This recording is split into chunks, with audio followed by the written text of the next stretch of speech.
This is a Delta 4530. Delta made this triangular stand to go with this series of scroll saw. And they're a fairly rigid stand.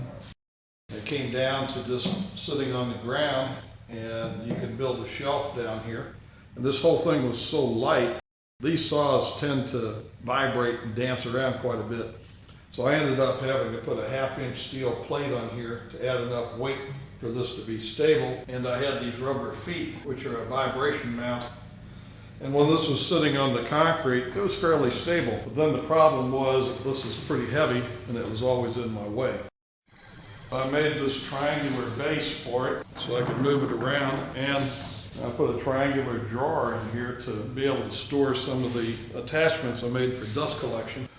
To change a blade, you need to remove this insert. Use one of these handy Delta tools, reach underneath here and loosen the clamping screw that holds the bottom of this blade. Generally speaking, when you install dust collection, you're not going to be able to tilt this table while the dust collection attachment is installed. You need to build around this clamp. This clamp is still going to hold the table firm. You have to be able to get to the power switch. And you need to be able to reach under here with this tool. I couldn't come up with a simple way to do dust collection on this saw, so I came up with a complicated way. I used a piece of particle board and cut it to fit inside the base of the scroll saw, and then glued it in place with silicone, which enclosed the entire bottom part of this casting. Then I took a connection from my dust collector and attached it to the bottom of this piece of particle board. So the dust collector is then drawing a vacuum on the whole underneath side of the eccentric drive and where the blade is attached to the lower arm. Then I fabricated these two sections to go underneath the table of the saw. This one fits in place like that. This one fits in place on the other side. The dust collection attachment in place, you can see this gap, and we're going to be sucking air into that gap, and it will draw any sawdust with it. The switch is still accessible. There's a trap door here on the side, so you can go in and change the blade. I chose to go around this handle that holds the table. You could just as easily enclose that as long as you clear the handle. You tighten these two bolts. On the side, we have a little trap door, so you can reach in with this tool to access that clamping screw. And when you're done, close the trap door, and that keeps your dust collection air efficient.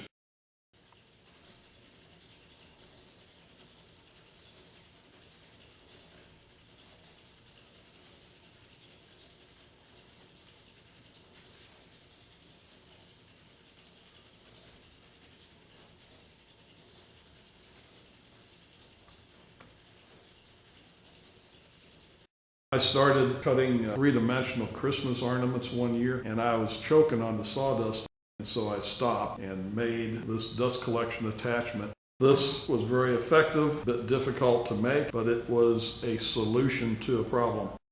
As you're cutting, there is a blower tube that goes on here that will blow sawdust away from where the saw blade is. This downdraft keeps most everything that's coming off the blade below here clear. This sawdust will dance across here and you end up with quite a mess. So this provides a draft all the way around the edge of this table, and anything that comes across here falls down into the air draft here and is taken away. I'm going to demonstrate this with regular sawdust. The dust that comes off of a scroll saw is quite a bit finer, and as that falls down, it gets sucked in by the dust collector.